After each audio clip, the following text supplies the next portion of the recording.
And now three Baba mixed three. Demonstration of Wirecast.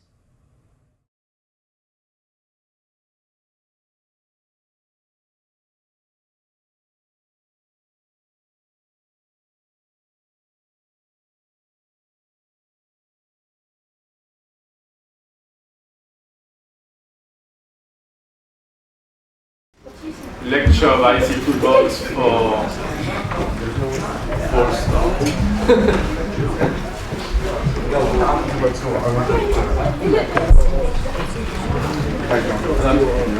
Quick. This is the last lecture. Yeah, we are about to start. No.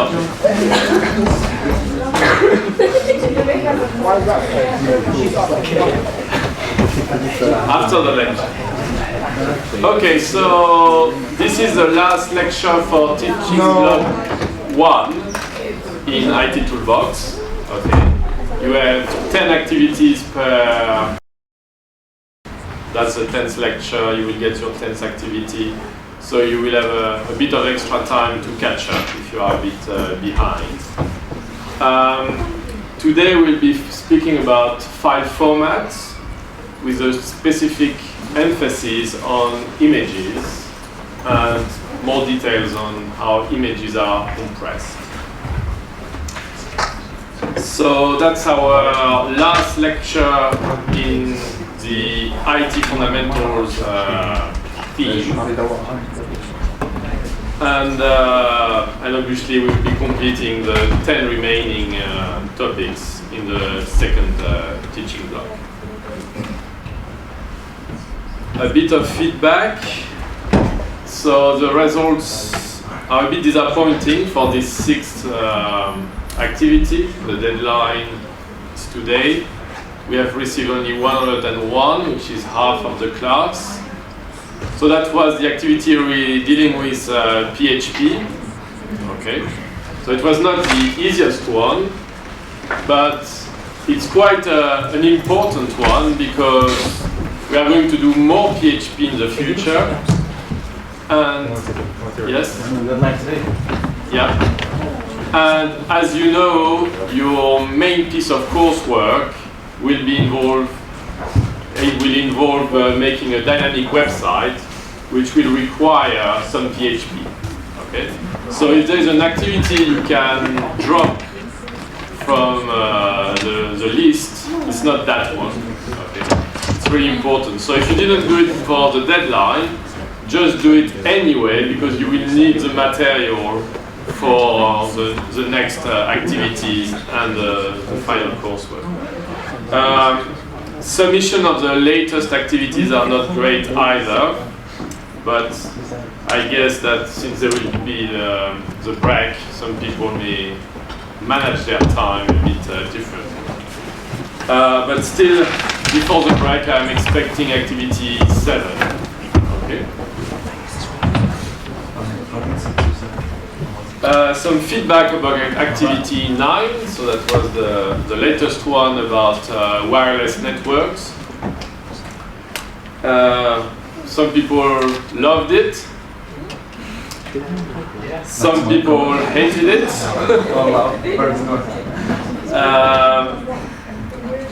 More people loved it. Yeah. What else? Yeah, some people, as usual, when you do some research, you will get, guys, you are a bit excited today. Could you calm down or leave the room? So, people, as usual, when you do a bit of research for technical stuff, depending on the source, you will get information which is slightly different. So, that's just how life is, okay? We need to accept it and try to make the best out of the information you are getting, okay? Hopefully, the different sources are going to point toward similar results, okay? If you are asking what is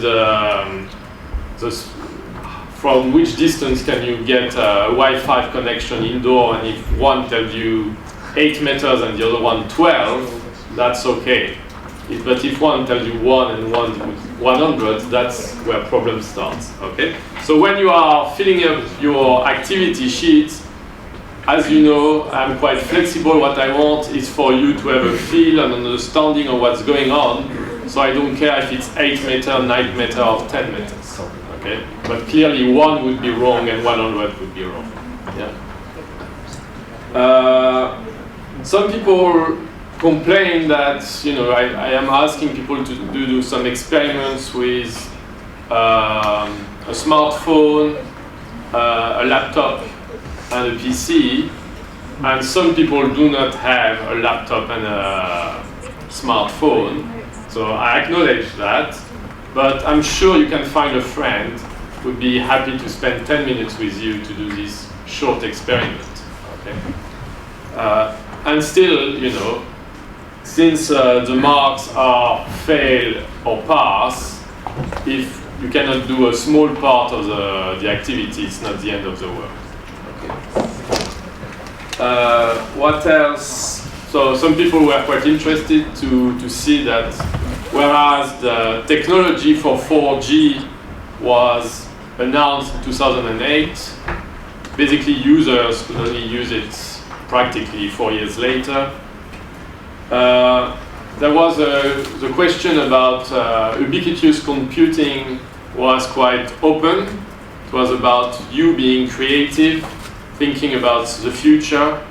So someone said, have I been too far? No, you cannot go too far. Be creative, be crazy. Okay, I think, no, but just go for it. It's your opportunity to do something a bit different from standard work. On the other hand, I found that many people were quite conservative. Okay, I'm asking you, put you forward in the future to 2020, and I'm sure they are speaking about technology that already is there. Okay, so that's not very exciting.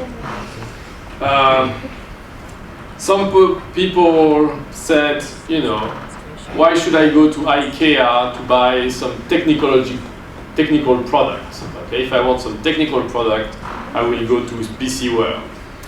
And I think that's an error of reasoning. Okay, that's very 20th century reasoning, I think, because now there is no distinction between technical products and any product. All products are technical. Okay, so now if you are going to buy a computer for, a system for your car, electronic system for your car, you may not go to PC World, you may go to a car shop. Okay? If you want to get a fridge which has this nice touch screen and which can calculate what you have in your fridge and everything, you are not going to go to PC World. Okay? You are going to go to a shop which is selling fridges. Yeah? So now the distinction between technology and goods, is becoming very fuzzy. Okay? And if you want to buy such kind of sofa with some integrated IT, you will go to a sofa shop. You are not going to go to PC World. Okay? So be well aware that now you have computers, microprocessors in so many goods, and sometimes they are even very well hidden. But any shop in principle could sell you that type of products.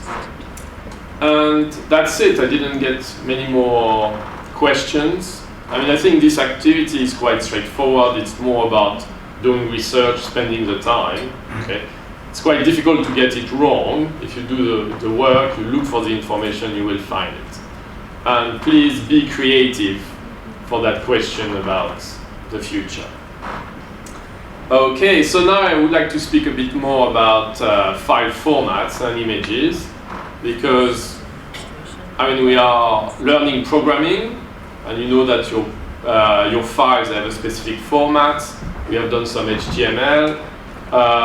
We have started manipulating pictures. We are adding pictures on your website, and as you know, there is a big range of formats for pictures in particular.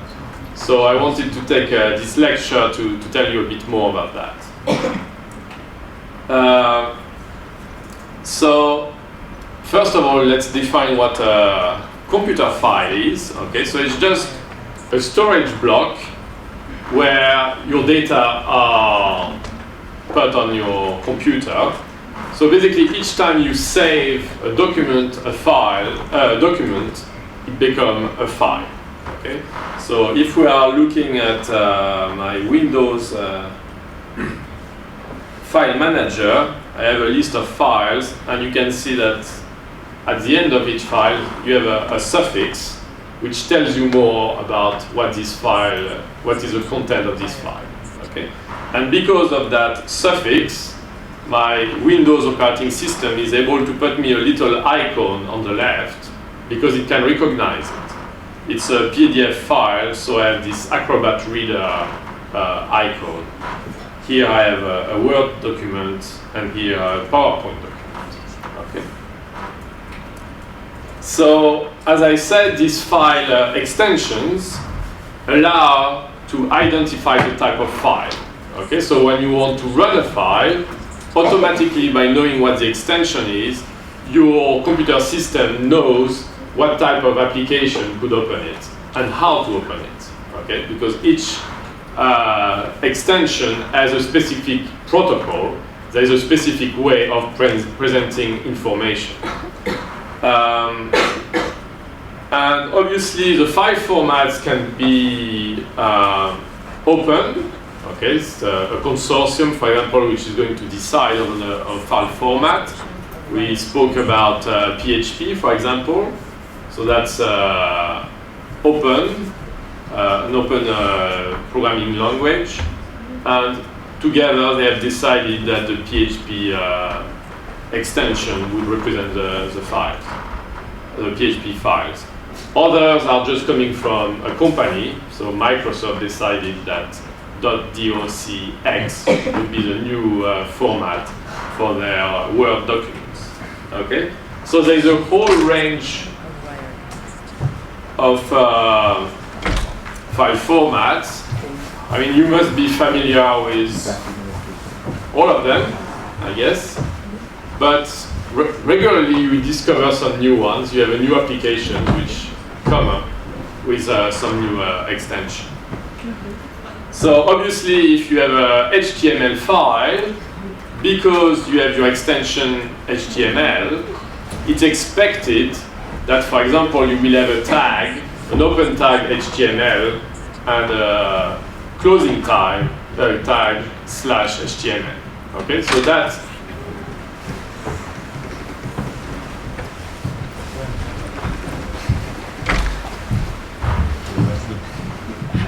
so using the extension, the program which is going to open your file has some expectations. Okay, there is a specific way of writing a file.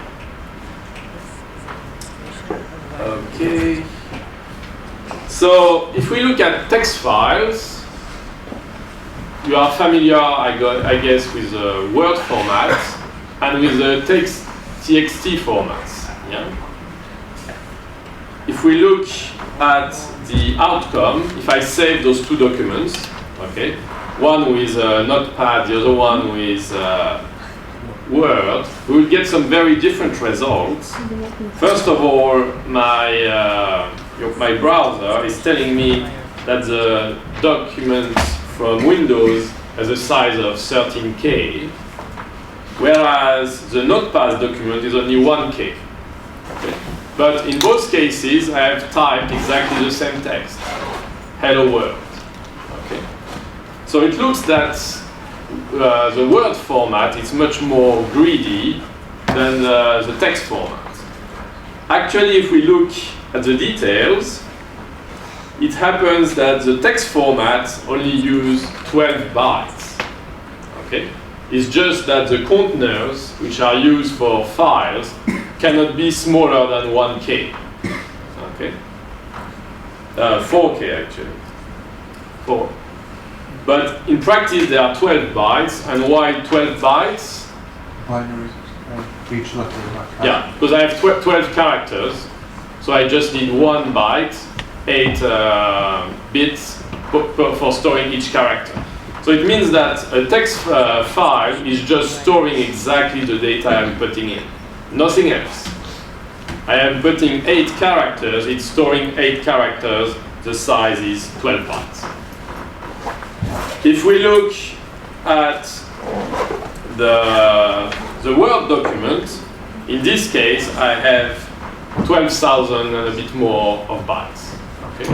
So why is that? I mean, I have typed the same information, and one is using how many times more? 1,000 times more space. Is it because of colors? Because you've got different colors than words, and like calculates black as a color. Yeah, you are getting there. Any other suggestion? So first of all, if we look at my Word document, and I open it with a text editor, here is what I'm getting. Okay, so it tells me that it's a size of 12K, and there is actually 12K of information in it. Okay, it's not a big file which is empty. Okay, the 12Ks are there. Okay, so what's happening is just that Word is not a text editor. It's a word processor. Okay. So what is storing is not only the text, but the font, the color, if you have centered it, any information which allows the display of your text. Okay. So there's a high cost for storing all that information. Obviously, that information. When you start having, if I'm adding some more text, the size of my file will not increase much, okay? Because all of the thing is, what is the context? What is the size of my page? All that information, I just need to store it once, okay? So when I have a small piece of text, I go from 12 bytes to 12K, but if I had to double the number of characters in my text, I would still be at 12K, okay? So that's what you need to understand, that in Word you are storing much more information. Okay, so let's move to graphics, because I think it's maybe the file format which is the most important. And it's also a topic where usually people are quite bad. They are storing their images with the wrong file format.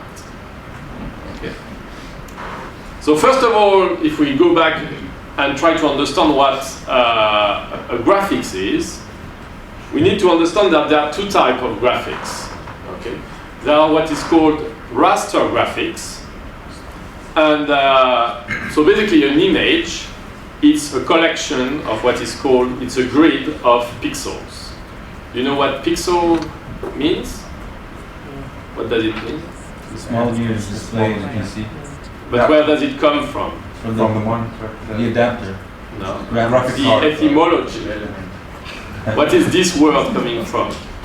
The pixel. Pixel. It's not from the Roman, it's not from the Greeks. Okay. They didn't need pixels at the time. No? No idea? You're talking about the history of the word pixel. Yeah, it means picture element. Pixel. Okay, so you will have learned something very important today. Okay? So you have a grid of pixels, so picture elements, and the whole grid is called a bitmap. Okay? So that's one way of storing an image. The other way is to use what is called vector graphics. You have all used vector graphics at some point, knowingly or not knowingly. Is that your graphics is just stored as a geometrical primitive, for example.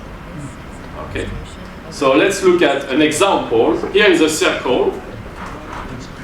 If I want to define a circle, store a circle, I can say yes, a circle is this collection of pixels if I want. Okay, if I look from far away, that will look like a circle. Or I can say that a circle is all the points which are at a given distance from a given point. Okay, if I have the center and the radius, I can draw a circle. So either I store all of the points, or I just store, I have a circle, here is the center, here's the radius. So it's a very compact way of storing the information. So raster graphics is what is used when you are using Paint or Photoshop. Vector graphics is what we are using when you are using Illustrator, CorelDRAW, when you are using PowerPoint and you are drawing. Okay, it's vector graphics. You can draw a box and then make it smaller, bigger. What is stored is the box, not the position of each pixel of your box. So it knows that it's a box with a given dimensions, but you can change the dimensions. Okay.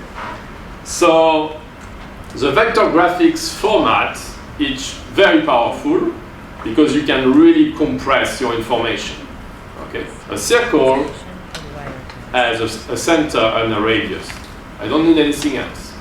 On the other case, if I have a big image, I will store hundreds and hundreds of pixels, positions. So here an example, if I have an image which has been stored in raster format, and I zoom in, that's what I get. Okay. If I am going to a resolution which is higher than the size of my pixels, I get something which is all blurred. Okay. On the other hand, if I am stored in vector, yeah, no problem. You want a box, you want a letter, yeah, that's the letter.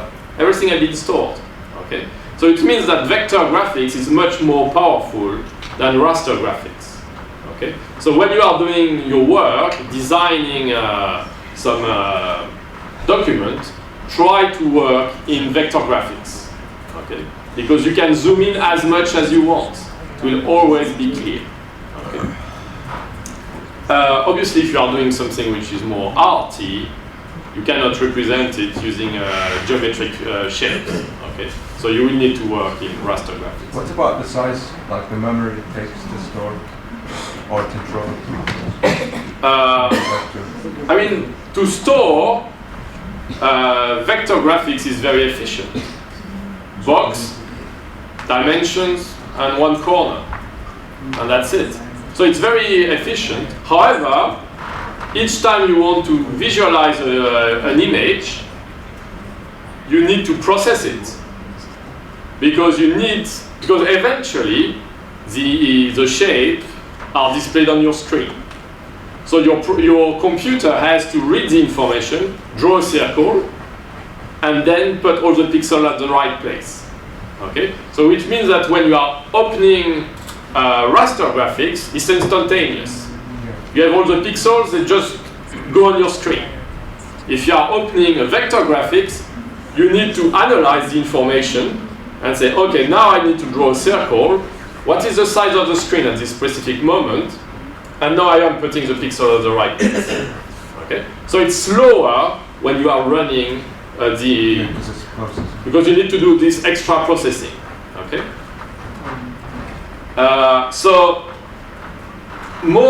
Nowadays, all graphics displays are raster based. Okay? So they are all using the bad technology. Okay? I mean, it's a very practical technology, but it's not the powerful vector one, unfortunately. So if you, as I said, if your image is in raster format, the display is almost instantaneous.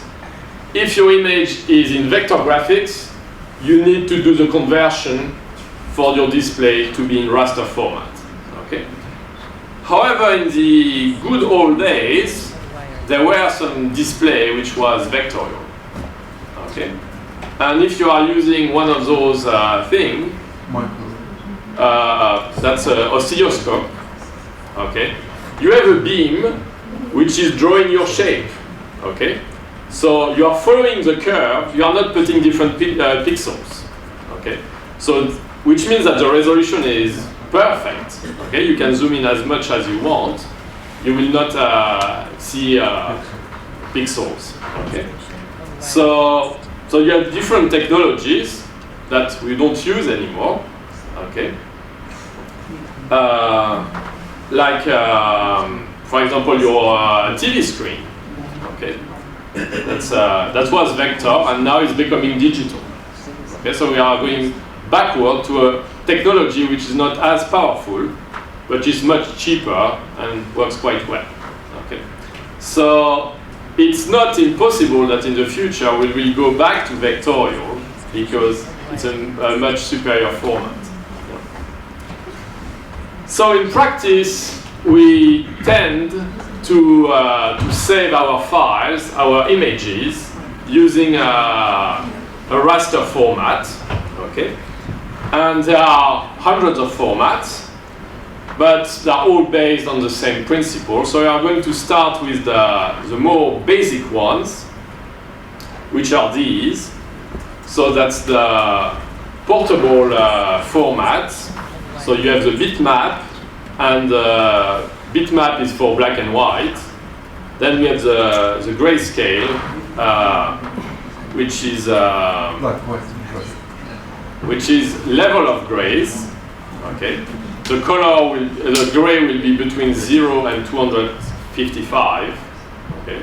So you have 256 different levels of gray usually, and then we have the color format. Okay. And so you have these file extensions, each of them corresponding to what type of color we have, gray, black and white, gray, or color, and what kind of encoding is used. Is it ASCII or binary? And all those formats, as we will see, have some kind of magic number.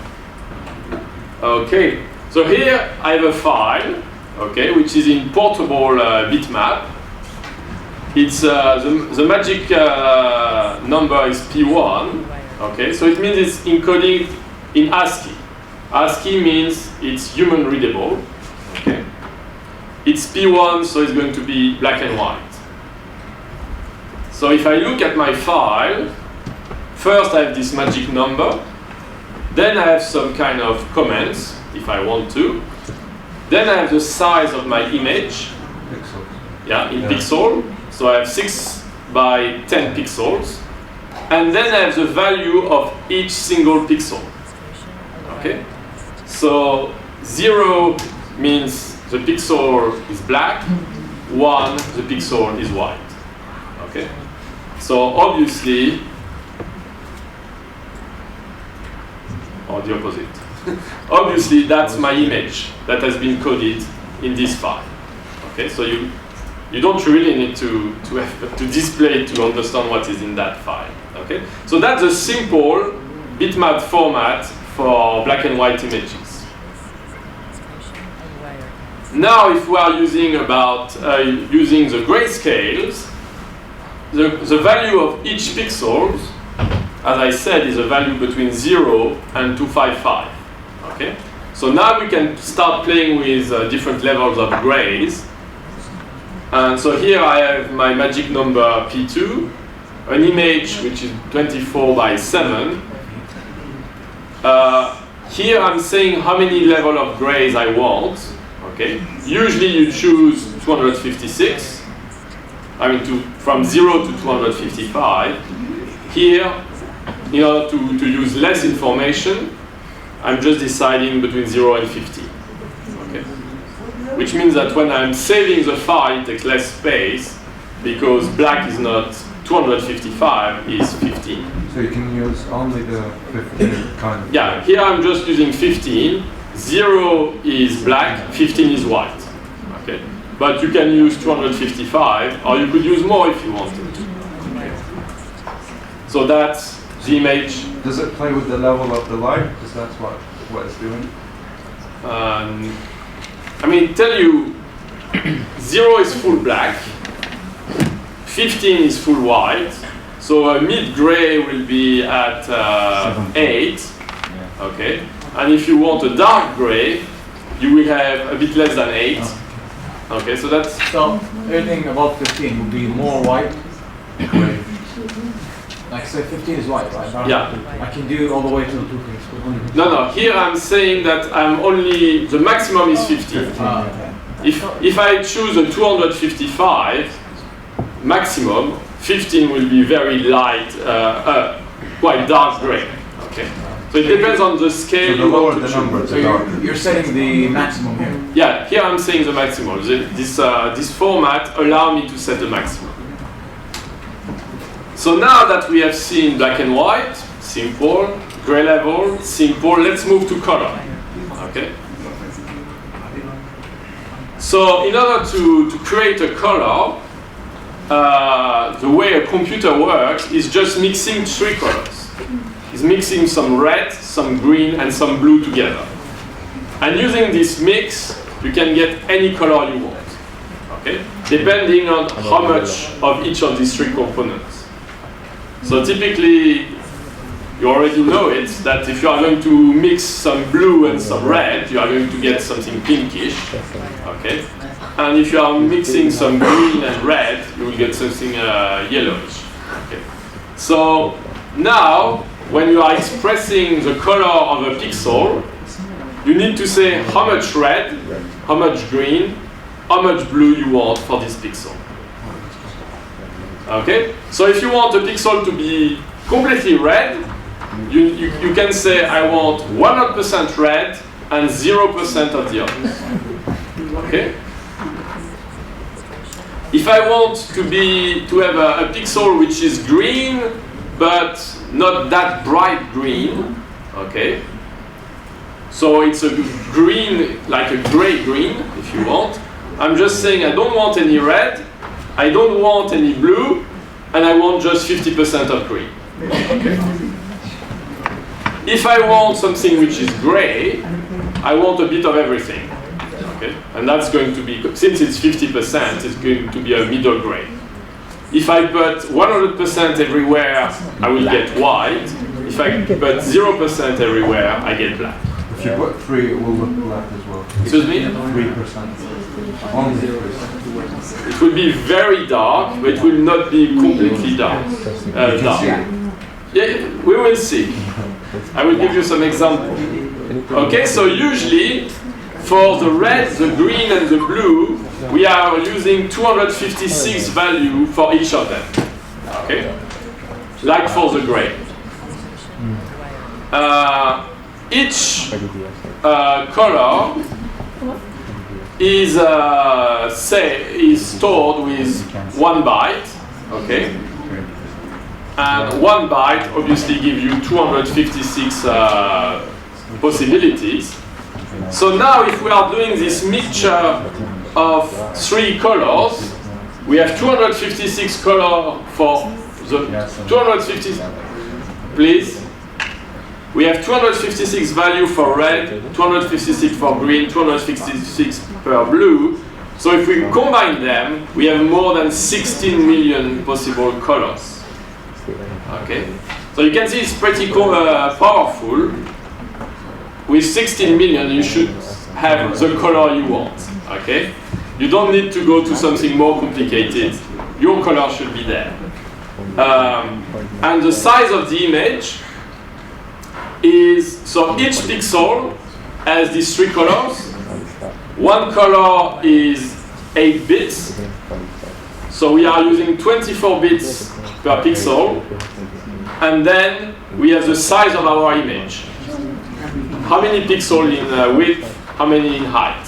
Okay? Which means that if you have a small image, 600 by 480, we are already quite close to 1 megabyte. Okay? So that's why your images take some space, because you need to store for each pixel those 3 values. Okay, so people are getting interested about colors. Yeah. So you can go to this website.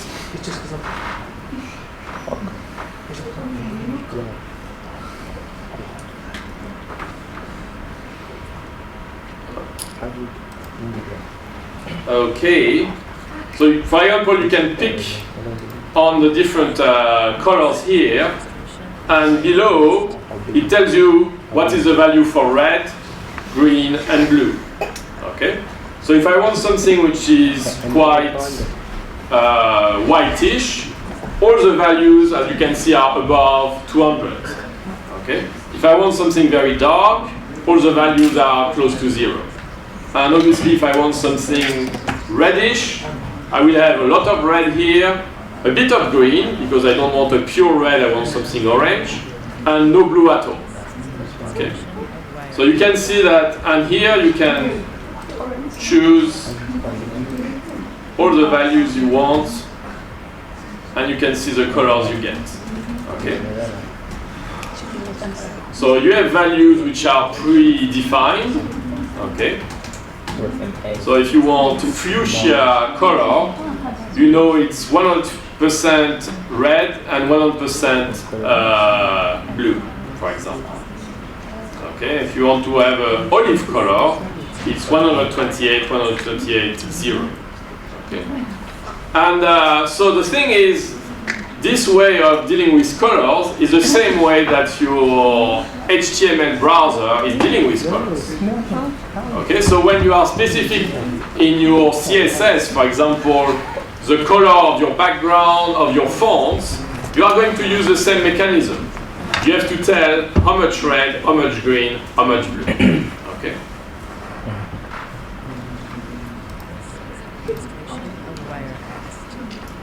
So, very often you don't use the integer values, but you are using hexadecimal value, as you can remember. FF is 255, okay? So you can write a value between 0 and 255 to say how much red, for example, you want in your pixel, okay? Okay, so now if we look at the description of an image using the P3 format, again, I'm specifying how many different levels I want for each color, for each channel. So here I'm using 255, which is the default one. And each 3 value give me the color of a single pixel. Okay. So here I have an image 3x2, and you can see the different colors which are displayed. If you are using the P6 format, which is also using colors, in this case you are not using ASCII characters, you are using binary characters, which when you display it, you don't see anything. Okay. So you just see the header, the size of the magic number, the size of your image, how many levels, but the pixels themselves are coded, so you cannot see the values. Okay, but your image viewer will understand. Okay, so if we look at numbers again, I have an image which is 1419 by 1001. I have 255 colors, levels per color. One value is 1 byte. RGB means I need 3 values. I have this number of pixels. I have a few pixels, bytes for my header. Okay, 1 byte per character, which means that at the end my image will have a size of 4 megabytes. Okay. So if you have 16 bits instead of 8 to store. Yeah. So you are going to multiply the number of values. Yeah. So instead of having 16 millions, you will have hundreds of millions of colors. Is it like in quality better? You will not see the difference. I mean, 16 million colors. You will not. Your eye is not able to detect the difference. Okay. So there is no point increasing, because here the problem is we have already an image which has a size of 4 megabytes. Okay. And that's just for a megapixel image. Now you are buying these crazy cameras, which are tens of megapixels. So imagine the size of the raw image. Okay. So at this level, the problem is not so much encoding the information, because we have well enough to code everything which is relevant. The problem is that we are creating files which are just enormous. Okay. So because those files are so big, we need to find some kind of strategy to make them smaller. Okay. So when we are looking at, so that's why we have plenty of image file formats. So here is a collection of file formats that you may have seen already. Yeah. And each of them have some pros and cons. Okay, because I'm not going to tell you the best file format on earth is GIF or JPEG. Each of them has been designed for a specific application. Okay, so that's why this lecture is very important. At the moment, you just choose the format at random, okay, or just you get an image, you just store it the way it is. Maybe you are not using the right format. So TIFF, the tagged image file format, it's a file format which was designed for the printing. Okay, so if you want to print documents and you want a good quality, you should be using TIFF. Okay. Then we have the graphics interchange format. So I can use whatever I want to use, depending on what the aim for the image is. Yeah, it depends on the aim. Okay. So if I use GIF or any other type, so it will still display the image perfectly fine. I mean, all the formats will display, all the formats will print. However, the way that the information is coded makes that when you print it, it looks rubbish. Or not. Okay? So TIFF was designed for printing. Okay? Isn't PNG the best lossless format there is? PNG,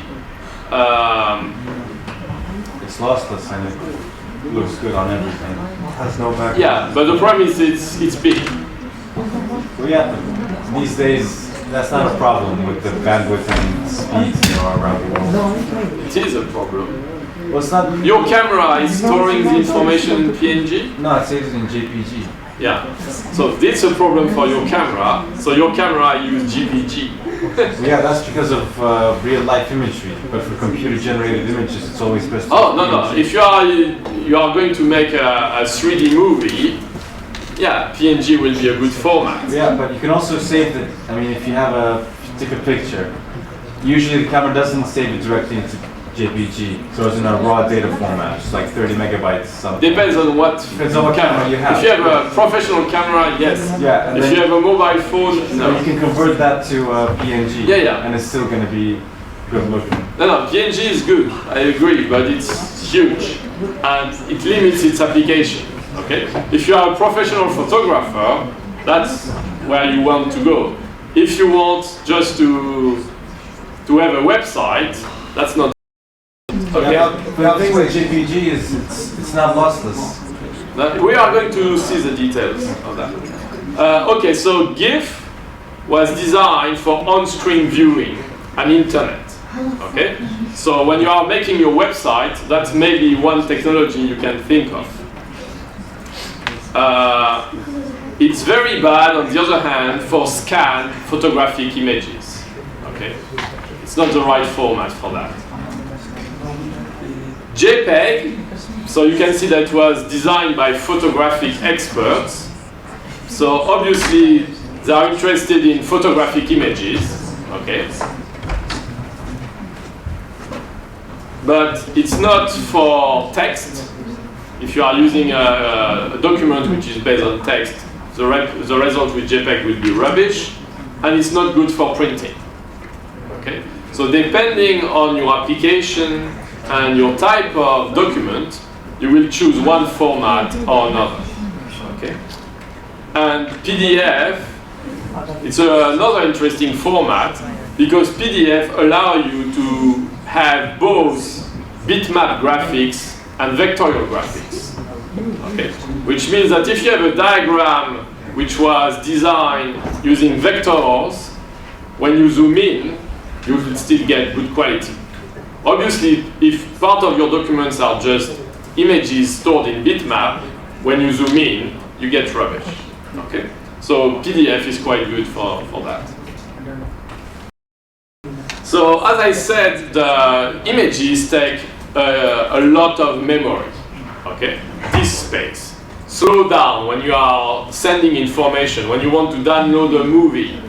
Okay? It takes time because images are big. So that's a big problem. And there are plenty of strategies in order to allow you to reduce the size of the image.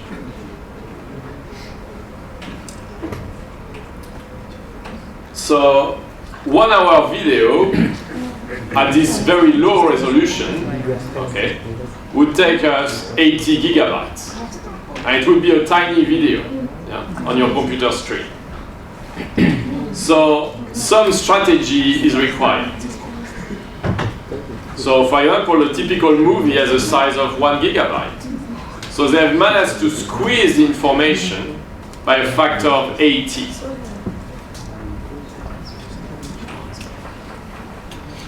So the solution is compression. You want to compress the information, reduce its size, so that it's easier to transfer and manipulate. Okay? So you have your initial data, then you will have a piece of software which is going to compress it. These compressed data are going to be stored or sent through a network. When you receive this image, first you need to decompress it, extract it, and then you can display it. Okay? So obviously everything takes more time if you have your image in a compressed format, because each time you want to display it, you have to decompress it. Okay? So there are two types of compressions, two big families. There is what is called the lossless compression. Means you are compressing things, but you are not removing any information. Okay? Or you have the lossy compression, where you are compressing things, but in order to compress, you remove a bit of information. When you extract it. But when you extract, you will not go back to the initial information. Information has been lost. Okay? Colors. In order to make it more compact, you got rid of some stuff which you believe is not too important. Yeah? So there are two types of compressions, and it's very important to know what type of compression is suitable for your application. Okay? And obviously, you have what is called the compression ratio. So the size of your image before compression, size of the image after compression. Okay? Hopefully you will get a large number if the compression is working well. So lossless compressions, it's when you cannot afford to lose any information. The information is precious, every bit counts. So you can pack it the way you want, but when you unpack, you want everything back to normal. Okay? So for example, if you are dealing with legal documents, you need to use a lossless compression, because every word counts, for example. When you are dealing with medical documents, as well. When you are having a computer program, if you remove a bit, your program is not going to work anymore. Okay? So you need to have some what is called lossless compression. So you are all being using zip, for example. You have others, you have RAR and others, okay? And so these mode of compressions are good because you are not losing a lot of information. You are not losing any information. However, you cannot compress much by using those techniques. So very often when you are dealing with images, you are using lossy compressions because you can afford to lose a little bit. Remember that your typical image is coded using 6 million colors or 16 million colors. Maybe we don't need 16 million colors. Yeah? But how does it decide like what to get rid of? We are going to see that. Okay? So see a bunch of what? Okay, so let's look at the lossless compression first. What are the type of techniques which are used? One way to do it is to look for repeats in your code. Okay? So for example, here is my initial data. Okay? So instead of coding each individual guys, there's a bit of noise, which is not very enjoyable. Okay? So if you are not interested, you can disappear, and I wish you a happy new year. Okay? If you want to stay in the room, please be quiet. Okay? Okay, so one way of compressing the data is to say my original data is a set of B's, a set of A, an M, and a set of M. If I want to store that data, I just need to remember I have 9B, 16A, 1N, and 10M. All the information is there. Okay? It's not an image format, but that's my information. So if I want to compress the data, I can move just from this format to that format. Okay? So typically, if we are going back to my black and white image, where I had a letter, this image is full of zeros. Okay? So I can say I have 4 white, 1 black, 5 white, 1 black, and so on. In fact, I don't need to write white and black because I have only 2 values. So I have 4 of one type, 1 of another type. Okay? So I can store this whole image just with this sequence of characters. Now. So initially I had 120 for storing the content of the image. Now I have only 38. Okay? So I have almost, I reduced the size of the image by 3. Yeah? So you can see it's a very simple trick, but which is very efficient. So this type of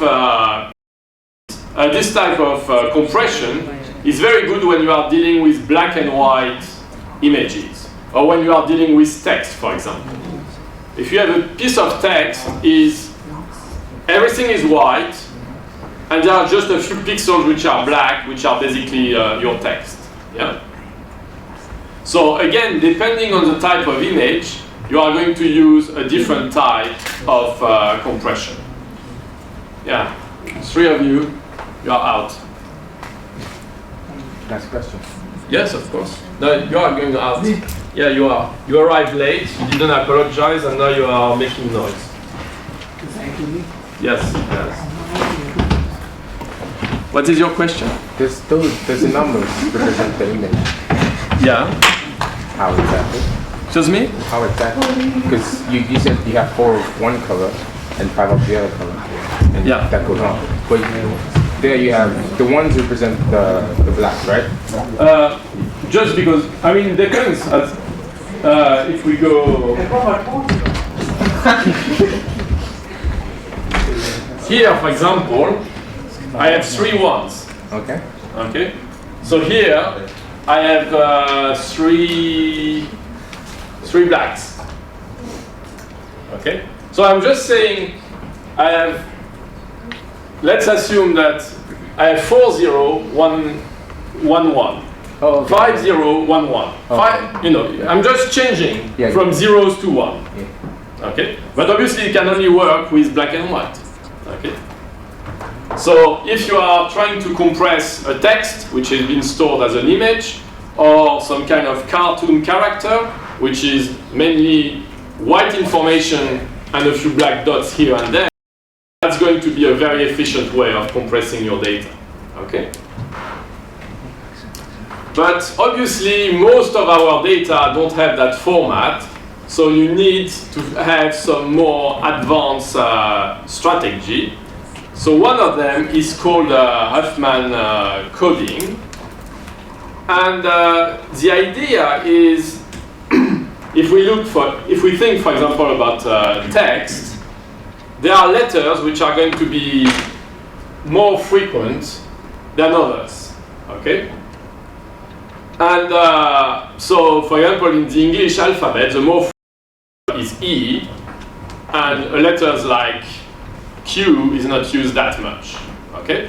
So the philosophy is, why am I going to code each letter with 1 byte, whereas the E I use it all the time, and the Q I always never use it. So maybe the Q I could code it with 2 bytes, because I don't use it that often, but the E I just want to use a couple of bits instead of 8. Okay, so that's the strategy behind the Huffman coding. So typically you are going to take your text, I'm speaking about text, but it works for images as well, sequence of characters, yeah, and you are going to count which types you get. Okay, so I have a text here. This is an example of a Huffman tree, and I have 7 spaces. I have 4 A's, 4 E's, 3 F's, and only 1 X. Yeah. So now I know that I have a lot of spaces, so that should be coded with very few bits, and I have only 1 X, so I can afford to have a larger size. Okay. So what I'm doing, I put all the symbols that are found in my document, okay? And next to them, I put the frequency. How many times do I see them in my document? And then, let's go directly to the practical bit. I'm going to bring together letters which are not used quite very often in my document, okay? So O and U, I use them only once, so I'm going to bring them together. Then I'm going to say, okay, X and P only once, bring them together. R and L only once, bring them together. And now I'm going to say, okay, N is used twice, this group of letter in total is used twice, I bring them together. Okay? So I'm going to build some kind of tree until the end, where I bring all my letters together. Okay, so I have 36 letters, and I have organized them in a hierarchical manner using this tree. And if I follow this process, what is very interesting is that the letters that I use the more often are quite close to the top of the tree. Okay, you can see the spaces, the E are towards the top of the trees, and the letters that I almost never use are the bottom of the tree. Okay, and now I'm going to use a very good trick in order to know how to code those letters. From the root of my tree, I'm going to say everything at the left of the tree will be coded by something which starts with 0. Everything at the right will be coded with something starting with 1. And then I carry on. Next node, on the left I add a 0, on the right I add a 1. Okay? So for example, if I'm looking at space, how am I going to code a space? I'm going to code it 1, 1, 1. So I'm not using a byte, which means I'm not using 8 bits, I'm just using 3 bits for space. For the T, which is not as common, because I use it only twice, I'm going to use 0, 1, 1, 0. I'm using 4 bits. Okay? And the letters which are the least used, like X, I'm going to use 5 bits. Okay? So the more common letters, I code them a very small number of bits. The least common, I can afford to have something a bit bigger. Okay? So now, if I have this piece of text, which at the moment is 10 bytes, okay, 10 characters, 1 byte per character. Using the tree, I find out that A should be coded 00 and so on. So now I'm replacing my E by 11, my A by 00, E by 11, B by 0.0, okay, using the code that my tree has given me. And the total is going to be 22 bits. Okay, so now I'm using less than 3 bytes. 1 byte is 8 bits, so 3 bytes will be 24. Okay? And when I'm going to decode, it's very simple. I'm looking at it starting with the first character start with a 1, so it can only be a D or E. The second one is a 1, so it's an E.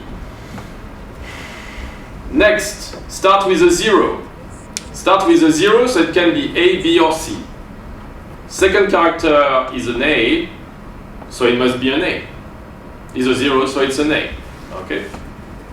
For this, so sometimes for the least common characters, you have many more options, and only at the end you know what letter it is.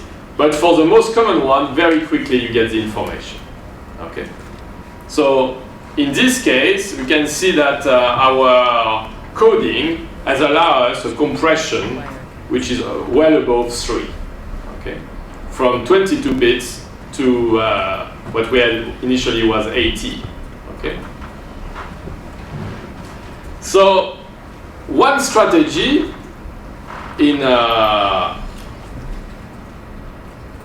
the Huffman coding was to give each character a different coding, okay, a different number of bits.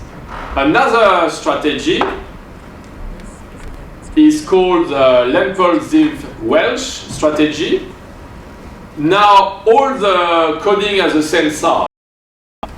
However, sometimes a code will be for 1 letter, sometimes a code will be for 2 letters, sometimes a code will be for 3 letters. In the English language, if you are looking at a text, it's full of THE.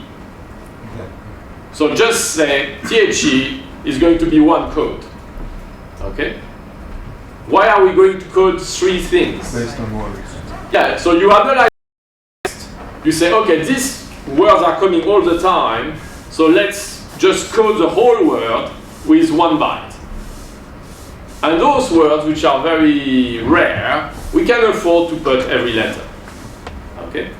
So there is an algorithm that we are not going to go through because it's a bit late and a bit complex somehow. So you are not great programmers yet, so let's keep it on the side. But I give it for you anyway, if you want to study it during the Christmas time. But that's the idea, that here we have our initial text. And remember that in our text you have the ABBA sequence, which is quite frequent. Okay? We have it once here and once here. Therefore, we can just code it with 1 code. And that way we can compress our text. Okay. Okay, so that's about lossless compression. We have seen 2 methods, 3 methods. One is when you have data which replicate, you just put them together.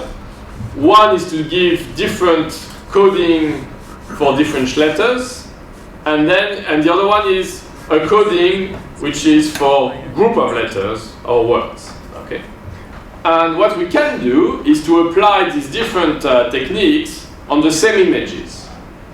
Because I have said each technique is better for different type of images. So here I have 4 images which have different features. And if I compress, for example, this image, Lena with this LZW algorithm, I got a compression rate of 0.86. What does it mean? It's small. Smaller. No, it's bigger than initially. Oh. It's the size of the image initially divided by the compressed one. Oh, okay. Okay. So I am more than 1, means I wanted to compress. And I got a bigger file. I used the wrong algorithm, I got a bigger file. Okay, so a complete disaster. Okay, I got the opposite of what I wanted. And it's not because this algorithm is bad, it's because this algorithm is not suitable for this image. Because if I look at this image with this airplane, the algorithm did a fantastic job. Okay, compression of 2.2.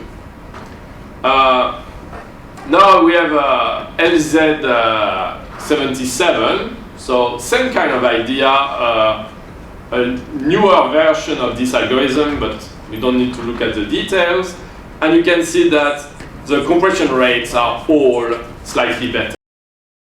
And we have this Huffman coding, and in this case, you can see that they do a job which is not fantastic, but still giving some compression, or at least never giving you something negative. Okay, so when you are compressing something, look at the result. Okay, maybe you are compressing a document; it's bigger at the end, so don't compress it. Delete the compressed one and send the initial document. Okay. So depend on the algorithm, depend on your file, and some algorithms are more suitable for certain files. Okay, so that was the lossless compression algorithm. And as you can see, in the best cases here we have a compression by a factor of 3, okay, which is good. But if I am going back to my DVD of 80 mega, a compression of 3 is not going to help that much. We want something much more powerful. Yeah. So we need to move to what is called this lossy compression. Okay, and that's what is used for images, videos, and for sound as well. Okay, because it happens that humans are not very good at Noticing the seeing the subtlety in terms of colors, in terms of sounds. So you can remove a little bit of information and you will not spot the difference. Okay? So by algorithm, we can compress much more the data. So typically for pictures, you are going to use something like JPEG. If you are using videos, something like MPEG, but there are plenty of codecs now which are around. And for audio, we have this MP3 format. Okay. So I just would like to give you a bit of a taste about how they work, because they work on very different principles. Because basically, you are going to throw away some information. So if we look at an image, the original image, okay, with the whole description, then you are going to compress it, and you are going to get something, hopefully, which look very similar to your original image. But then if you look at the difference between the two images, you are going to see something like that, which is the error that your compression algorithm has added to the initial image. Okay? So that's the amount of information that you have lost in your image. And you can see that when you look at this image, you can see some kind of face. Okay? So you can see that some useful information somehow has been lost in the process. So the idea of JPEG is to cut your image in small blocks, okay, of several pixels, and then to simplify each of those blocks. And then when you have simplified that, then you apply a lossless compression at the end of the process. So you compress twice. Once you compress, removing a bit of information, you get a new file, and then you compress again without removing any information. Okay. So what you do, you take a block of your image, and you are going to say this block in my image is a combination of all those blocks. Okay, we are just working in grayscale there. So every block can be expressed as a mixture of that on the right.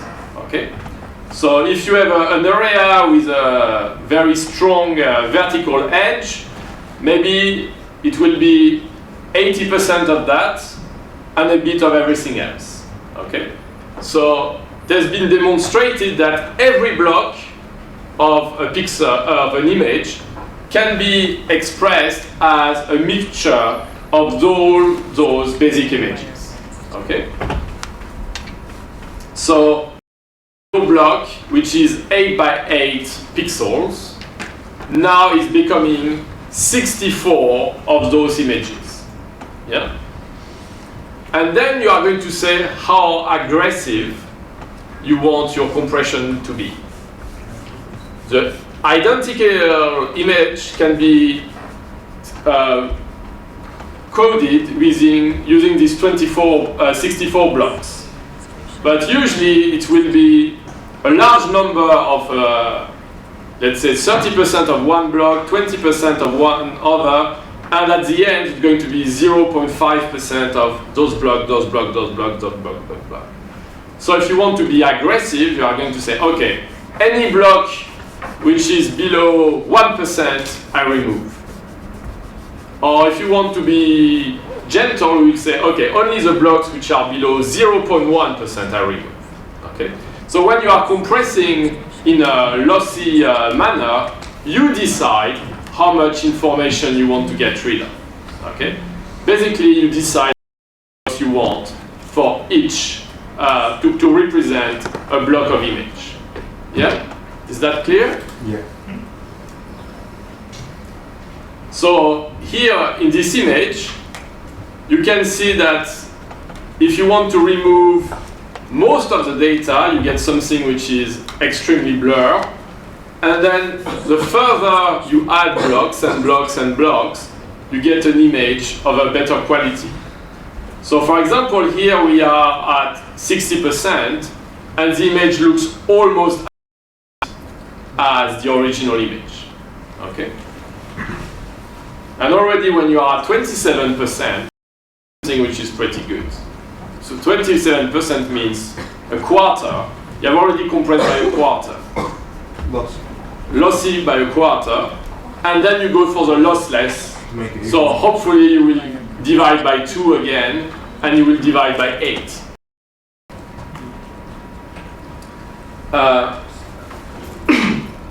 So basically the concept is quantization.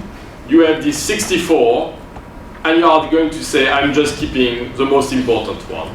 And you decide where to put the limit. MPEG, okay, so that's the format which is used for videos. And as you know, a video is just a collection of images, which are called frames. Okay. So if you want to compress, you can do it 2 ways. Is to treat each frame independently. You can apply JPEG on each frame. However, what you can say as well is that very often on a video, when you go from one frame to another, almost nothing has changed. Yeah? Therefore, in the second image, you could say the same as the first one, except this bit here and there. Okay, so that's another way of compressing. So that's called the temporal redundancy. So here I have two images, okay, showing a part of a movie, and you see that there are not many differences between them. Obviously, the part around the tree, or where the most dramatic change has happened. So if I look at the difference between the two images, I get that. Okay. So all this part in light gray, nothing has changed.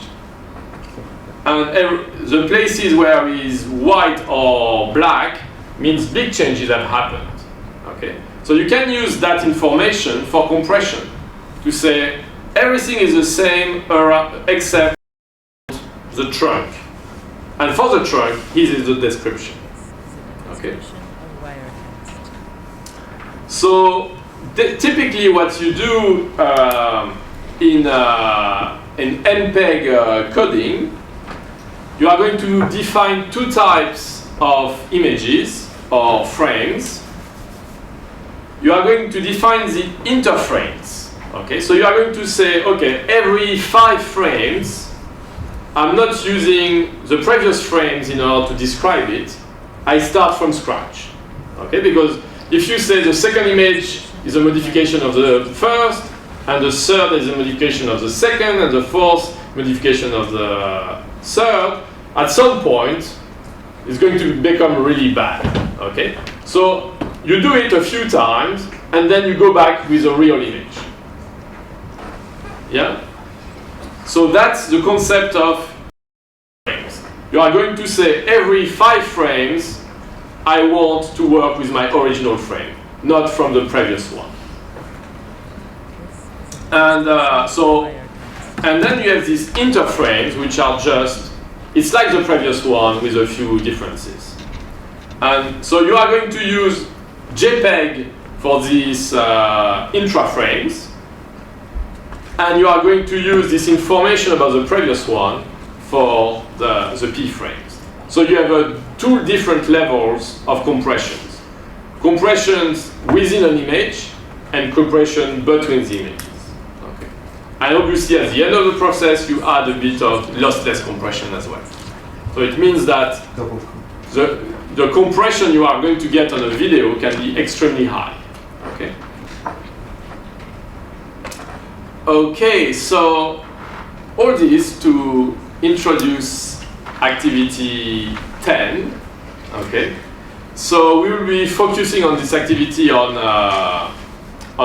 images, because I think it's quite an interesting topic. So I will ask you to do some experiments.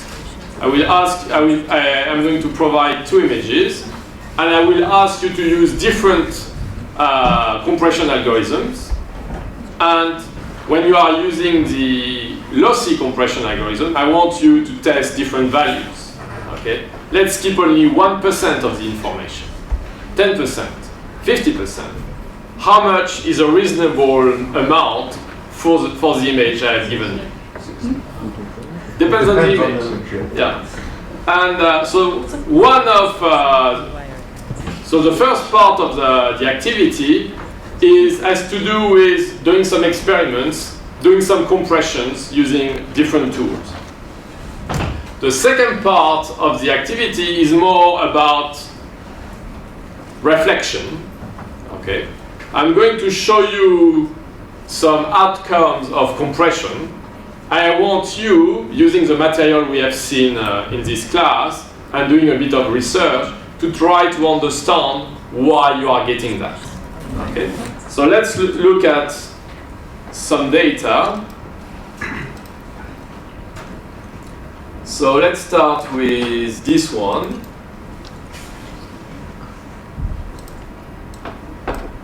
So here I'm starting with one image. So that's the perfect image. Yeah, of course. And I'm going to compress it with JPEG, okay, with a reasonable value. Okay, I'm still keeping quite a lot of the information. I save it. Do the same thing. And then I compress again the JPEG where I lost a bit of information. So each time I'm losing a bit more. So that's why when you are saving a JPEG image, you shouldn't resave it As a JPEG. because each time you are losing, you need to keep the original image. So it uploads on the So you need to keep the original image, and JPEG is a format you are going to use to display things. But keep the original image, because if you work from a JPEG, you have already lost information, and it will see. So let's look at these. Saving with JPEG 500 times. Okay.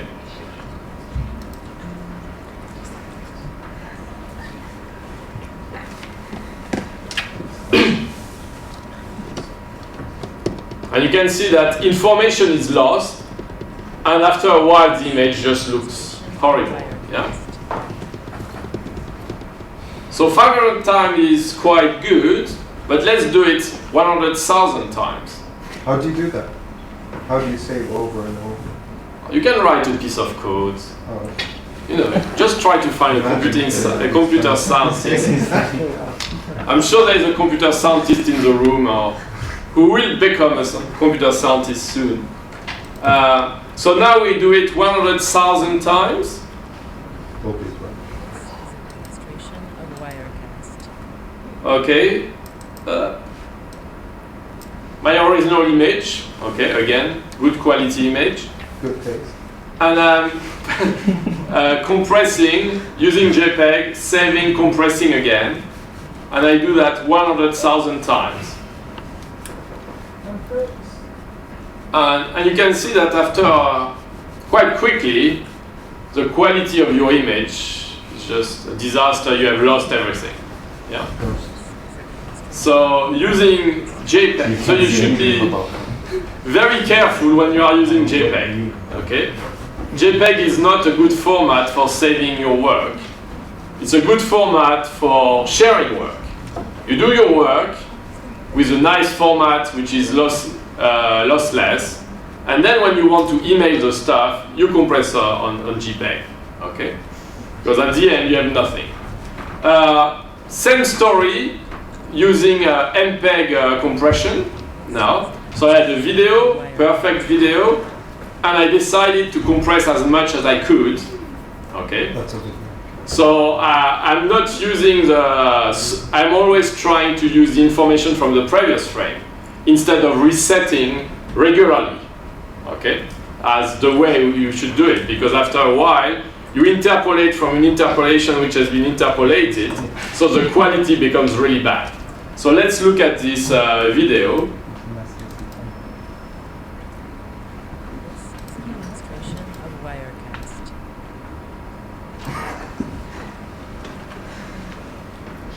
This is a video. Yeah, this is. So you can see there is some kind of inertia. The images of the past are still here in the present, even if they are not relevant anymore. Okay? So you should recognize what are the effects coming from the compression algorithms that we have seen, which give these interesting features.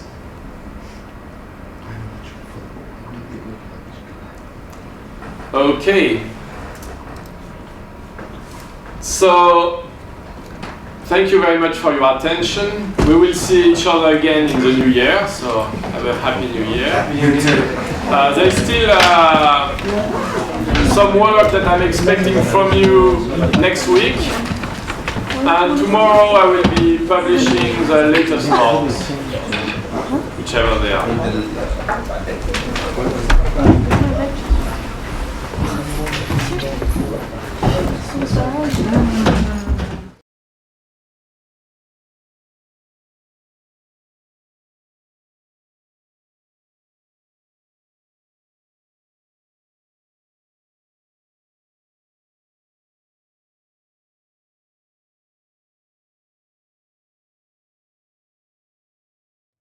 This is a demonstration of Wirecast.